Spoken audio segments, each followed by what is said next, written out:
everyone, welcome to my channel. I am Simran Sahani and welcome to the base question series of class 10 English. आज पढ़ेंगे class 10 English का chapter first flight के जो है most important base question से मतलब है ऐसे शॉर्ट और लॉन्ग क्वेश्चन जो आपके एग्जाम में हर क्वेश्चन को सॉल्व कराने में हेल्प कराएंगे और मे बी डायरेक्ट ऐसे ही क्वेश्चन आपको एग्जाम में दिखे. ठीक है, तो चलो स्टार्ट करते हैं पहले क्वेश्चन से. Why did the young seagull not go with the rest of his family? क्यों वो नहीं गया था? क्योंकि the young seagull did not go with the rest of his family because he was afraid of flying, क्योंकि उसे उड़ने से डर लगता था. How did seagull parents try to make him fly? कैसे वो कोशिश करते हैं उसको कि वो उड़ने स्टार्ट करे? तो the seagull's parent try to everything to make him fly. उन्होंने बहुत कुछ ट्राई करा. दे स्क्रीम्ड एट हिम, चिल्लाई, उसे डांटा, scold him, threaten him to leave him, starve on the ledge unless he flew away. उसे कहा कि तुझे यहीं भूखा जो है ना मर जाना तुम यहाँ पे अगर तुम उड़ोगे नहीं तो. इतना तक उन्होंने थ्रेटन करा उसे कि तुम एटलीस्ट गुस्से से डांट के हर तरीके से उन्होंने धमकी देके भी कोशिश करी कि वो उड़ना सीखे. ठीक है, what was the young seagull afraid to fly? Do you think all young birds are afraid to make their first flight? क्यों डर लग रहा था उसको उड़ने में, आपको ये बताना है. तो the young seagull was afraid to fly. उसे डर लग रहा था क्योंकि उसको लगता था दैट वो नीचे गिर जाएगा और उसको चोट लग जाएगी. ठीक है, तो इसे इंग्लिश में कैसे लिखेंगे? Because it was his first flight and he feared of falling and hurting himself. उसे लगता था मैं गिर जाऊंगा, मुझे चोट लग जाएगी. ही thought that his wings would not support him while flying. तो उसे लगता था अगर मैं विंग्स को फ्लैप करूंगा तो मेरे पर मुझे उड़ा ही नहीं पाएंगे. Yes it is natural. Next question है, do you think all birds को डर लगता होगा? Yes it is natural that doing something for the first time is a bit challenging and fearful. All birds must be afraid to make their first flight. Must लिखा है. ठीक है, all birds may be afraid to make their first flight. It might be possible birds may be afraid to make their first flight. ऐसा आप कुछ भी answer कर सकते हो. हाँ, हो सकता है कि हर चिड़िया को पहली बार उड़ने में सभी थोड़ा सा डर लगता हो, मे बी नॉट. दोनों तरीके से आप आंसर कर सकते हो. ठीक है, next question. What did young seagull sorry मैं वॉट बोल रही हूँ वाई को. Why did the young seagull feel miserable on the ledge? क्यों उसे लेज पे इतने ज़्यादा परेशान हो रहा था वो? भाई खाने को नहीं मिल रहा था, सारे फैमिली वाले उधर मज़े कर रहे थे, उड़ रहे थे, तो परेशान तो होगा ही. तो the young seagull felt miserable on the ledge as he was alone and his family had already flown away. सब लोग उड़ चुके थे. He was feeling very hungry and had nothing to eat. तो सिंपल अगर आपको ऐसा क्वेश्चन आप लोगोगे, Seagull was feeling very miserable because he was very hungry and no one was offering him food. ठीक है, his parents were flying with the other siblings and he was all alone on the ledge. ऐसे भी answer कर दोगे तो पूरे number मिल जाएंगे. तो ये क्वेश्चन कराने का तरीका मतलब ये नहीं है कि आप इन्हें रट के आंसर एग्जाम में लिखे होगे. इनका मोटिव ये है कि आप इन्हें पढ़ोगे, आपकी वोकैबुलरी थिंकिंग बढ़ेगी, आप खुद से आंसर बोलोगे. जब भी मैं कोई क्वेश्चन बोल रही हूँ, जैसे अभी मैंने इंग्लिश में ये टूटी फूटी बताया है, ऐसी कैसे भी इंग्लिश में चाहे टेंस गड़बड़ हो जाए कोई बात नहीं, धीरे धीरे प्रैक्टिस करोगे तो टेंसेस भी सही लगने लगेंगे, फॉर्मेशन भी सही होगी. मैं जैसे क्वेश्चन बोलती हूँ इंग्लिश में अपने मन में आंसर सोचो या जो बेस क्वेश्चन का रजिस्टर बनाया उसमें एक बार लिख के देखो. What had the young seagull watched his parents doing the day before? उसने क्या देखा था अपने माता पिता को करते हुए? तो the day before the young seagull had watched his parents flying about with his brothers and sister, perfecting in the art of flying and teaching them how to skim मतलब होता है डाइव मारना, the waves and to how to dive for fish. यानी कि उसने पूरे दिन देखा. उसको ना एक दिन पूरा छोड़ देते हैं अकेले उस पहाड़ी पे कि तू जो मर्जी करे, यहाँ पे नहीं उड़ेगा तो मत उड़, हम तो खाना देंगे नहीं, उड़ के खाना खाना पड़ेगा. तो वो पूरा दिन देखता है. उसके मम्मी पापा बाकी भाई बहनों के साथ हवा में उड़ रहे होते हैं, उन्हें उड़ना सिखा रहे होते हैं, उन्हें डुबकी मारना सिखा रहे होते हैं, डुबकी मार के मछली पकड़ना सिखा रहे होते हैं. ठीक है, what was the young seagulls mother doing before him? उसकी मदर अब उसके सामने आके क्या करती हैं? तो द यंग सीगल्स मदर वो स्टैंडिंग ऑन अ प्लेट्यू. वो सामने वाले प्लेट्यू पे होती है. हर वाइट ब्रेस्ट थर्स्ट फॉरवर्ड. तो वो एक सुंदर सी चिड़िया थी, व्हाइट कलर के फर्स और पूरी उसकी बॉडी दिख रही थी. She tore a piece of fish. और वो फिश खाती है that lay at her feet. उसके पंजों में होता है वो फिश और वो खा रही होती है.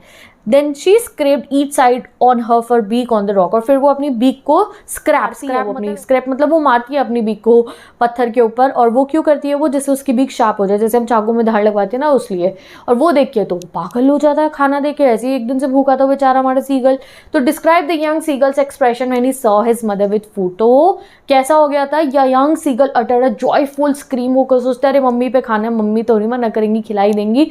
तो because he thought that his mother was bringing food for him, he tried to come nearer as she flew across, तो उड़ के जाता है जैसे उसे लगता है उसकी मदर उसे फूड लेकर आ रही है उसके लिए.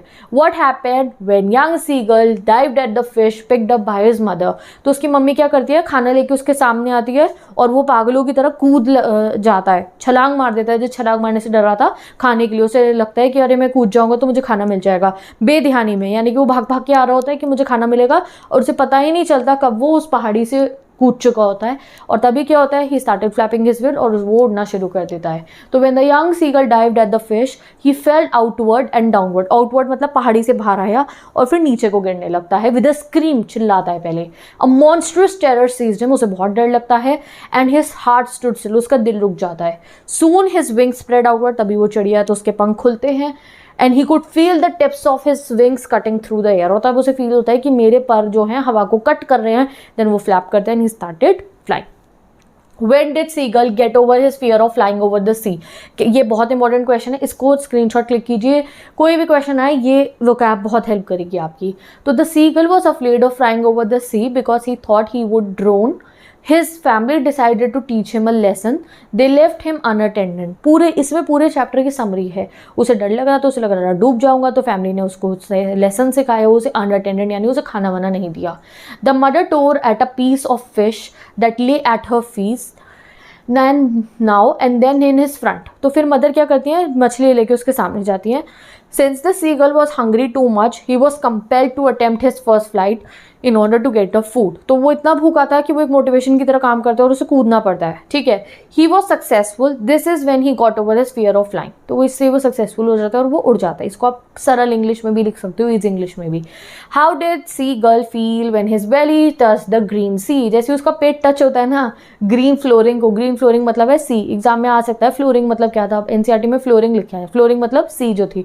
तो वो डर जाता है, उसे लगता है मैं डूबूंगा. तो व्हेन सी गर्ल्स बेली मतलब उसका पेट छोटा सा touch the green sea, he scare that he would sink. Sink मतलब डूब जाएगा. He tried to fly but could not.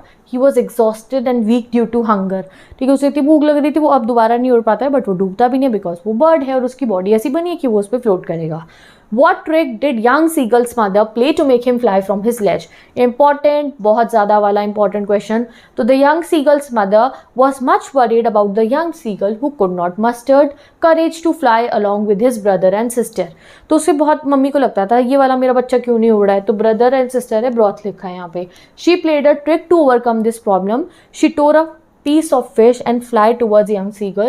She reached close to him and halted just in front of him. तो ये वाली लाइन ध्यान रखना guys. अभी English में अगर हमें लिखना हो ना कि उसकी मदर फिश लेके उसके सामने जाती है और फिर रुक जाती है, उसे इंग्लिश में कैसे लिखोगे ये देखो. She reached close to him and halted just. halt मतलब होता है रुक जाना. halted just in front of him. The sight of food made him mad. वो खाना देख के पागल हो जाता है. He dived. वो कूदता है to catch the food and fell down. In the way he struggled and learned to fly.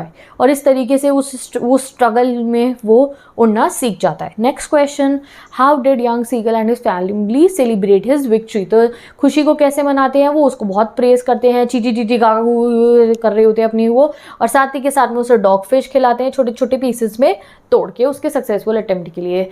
Describe the first flight of young seagull. बहुत important question.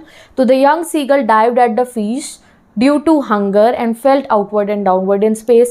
He thought of getting drowned but उसके wings उसे support करते हैं.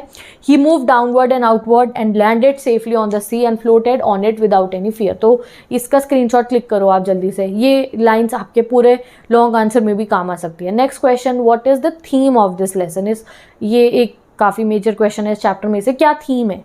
तो major theme of the chapter is overcoming fear, कि डर के आगे जीत है. आप जब तक ट्राई नहीं करोगे तब तक आप डरते रहोगे. The theme of fear is shown through the seagull's fear of following off ledge and into the sea. तो फियर, डर का आपको कैसे दिखाया है, कोई सच्ची कहानी थोड़ी है, ये एक फिक्शनल चीज़ आपको क्या सिखाने के लिए बताई है कि जब तक आप ट्राई नहीं करोगे तब तक कैसे होगा. हम में से काफ़ी बच्चे सोचते हैं यार हम कहाँ ही टॉप कर पाएंगे, हम तो एवरेज स्टूडेंट हैं. बट जब तक आप पढ़ोगे नहीं, ट्राई नहीं करोगे, क्या पता अगले टॉपर आप ही हो, स्कूल नहीं स्टेट टॉपर आप बन जाओ. तो जब तक आप ट्राई नहीं करोगे, अपने डर के आगे जीत नहीं पाओगे, अपना वो जो सेटबैक अपने माइंड में बना रखा है, जो डर मन में बना रखे है, जब तक उनके आगे नहीं बढ़ोगे तब तक आप कैसे जीत पाओगे. तो इसीलिए ये एक तरीका था आपको समझाने का कि एक सीगल डर रहा है, नेचुरल है, वो तो उड़ेगा ही. कोई दिक्कत की बात थोड़ी थी, उड़ना चाहता तो उड़ जाता, बट वो जो डर था उसे रोक रहा था। तो जब तक आपका डर भी आपको रोकेगा तो आपको उससे ओवरकम करना है, ये चीज़ समझाई गई है। The fear of falling translate into his fear of flying, even though his wings were bigger than his sibling his fear wouldn't let him dive of the ledge. पता है उसके जो भाई बहन थे उसके पर उससे छोटे थे, वो भी उड़ गए थे, वो नहीं उड़ा था क्योंकि वो डर रहा था। तो आपको ये सीख मिल रही है कि we should overcome our fear. Now, long answers. The sight of food maddened him. What does this suggest? What compelled young seagull to finally fry?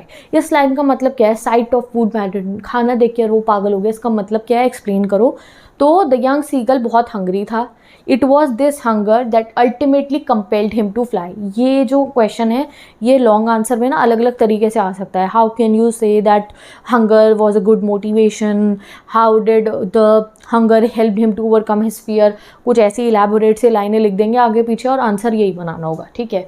तो it was this hunger that ultimately compelled him to fly.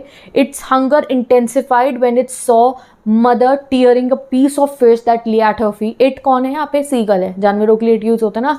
तो उसकी hunger intensify यानी कि increase भी आप लिख सकते हो जाती है जब वो अपनी मम्मी को खाना खाते हुए देखता है फिश को, वो क्राई करता है, उनको बेग करता है फूड के लिए, और जैसे उसकी मदर उसके सामने आती है तो वो खुशी से पागल हो जाता है।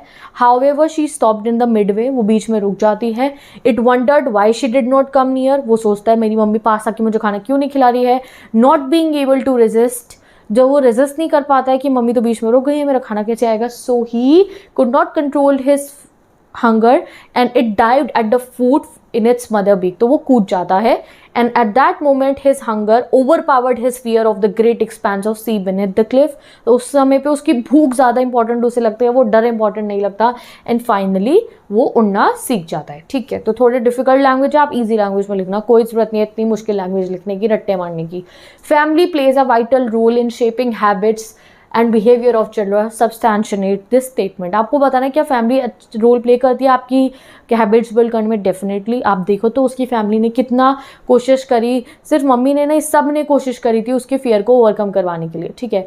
तो the young seagull had 2 brothers and a sister, बता रखा है सब चैप्टर में, चैप्टर पढ़ लो, आई टैब में गिवन है। His parents flew with them to leave him alone on the ledge as he could not muster up the courage to fly with them. तो उसके पेरेंट्स सब भाई बहन सब उड़ जाते हैं कि भाई तू नहीं उड़ रहा है तो तू बैठा रहे यहाँ पे, ठीक है। His parents could have fed him, उसके पेरेंट्स ऐसा कर सकते थे कि उसको लाके खाना खिला दे, एक मछली तो देनी है, बट नहीं। But they refuse to give him any food, they wanted him to fly and dive for his food. वो चाहते थे ये खुद से जाके जो है अपना फूड ले, ठीक है। They threaten him to let him starve, they did so because they loved him. वो ऐसा क्यों कर रहे थे? वो कोई गंदे पेरेंट्स नहीं थे, गंदे भाई बहन नहीं थे, उसे प्यार बहुत ज़्यादा करते थे। The parents were right in what they did because they wanted to teach him the importance of confidence and self reliance। उन्होंने टीच करा था, एक तो बर्ड्स के लिए बहुत इंपॉर्टेंट है, वो फ्लाई करना तो सीखना ही पड़ेगा ना, और कॉन्फिडेंस, और वो सेल्फ रिलायंट होना। ऐसा ना हो कि वो कहे मेरे परिवार वाले मुझे खिला देंगे, आगे क्या होगा, कल को उसके मम्मी पापा कहीं चले गए, भाई बहन कहीं चले गए, अकेला होगा तो भूखा रहेगा विलेज पे, नहीं ना, खुद उड़ के सीखना पड़ेगा। तो सेल्फ रिलायंस सिखाने के लिए one can't depend on their parents all his life to be fed, thus it was important for him to learn to fly, dive and search for his own food. So the attitude the seagull family showed to him was actually their love, care, concern for him। तो जो वो attitude उसे दिखा रहे थे कि उससे बात नहीं कर रहे, उसे इग्नोर मार रहे, वो गंदे नहीं थे, वो उसको तंग नहीं कर रहे थे, वो उसको अपना प्यार दिखा रहे थे, वो उसको रिस्पॉन्सिबल बनना सिखा रहे थे। तो it's also very important question. With this ये कंप्लीट। अब हम पढ़ेंगे नेक्स्ट क्वेश्चन, नेक्स्ट वाले चैप्टर द ब्लैक एरोप्लेन के important question. Okay, so let's start. और with this I am ending this video also, क्योंकि ब्लैक एरोप्लेन के question हम नेक्स्ट वीडियो में पढ़ने वाले हैं। तो डिस्क्रिप्शन बॉक्स में प्लेलिस्ट लिंक गिवन है जहाँ सिर्फ ये चैप्टर नहीं सभी चैप्टर के इंपॉर्टेंट बेस क्वेश्चन भी है और MCQ भी है, जाके आप पढ़ सकते हो, कोई क्वेरीज है तो पूछ सकते हो। ये सभी फोटोज इंस्टाग्राम पे चली जाएंगी, अपलोड हो जाएंगी, तो वहाँ से जाके आप अगर स्क्रीनशॉट नहीं क्लिक कर पाए या नोट डाउन नहीं कर पाए, वहाँ से चेक कर सकते हो। इधर you can pause the video और टेक अ स्क्रीनशॉट, ठीक है। तो मैं चलती हूँ, bye bye, take care, best of luck, मिलते हैं नेक्स्ट वीडियो में।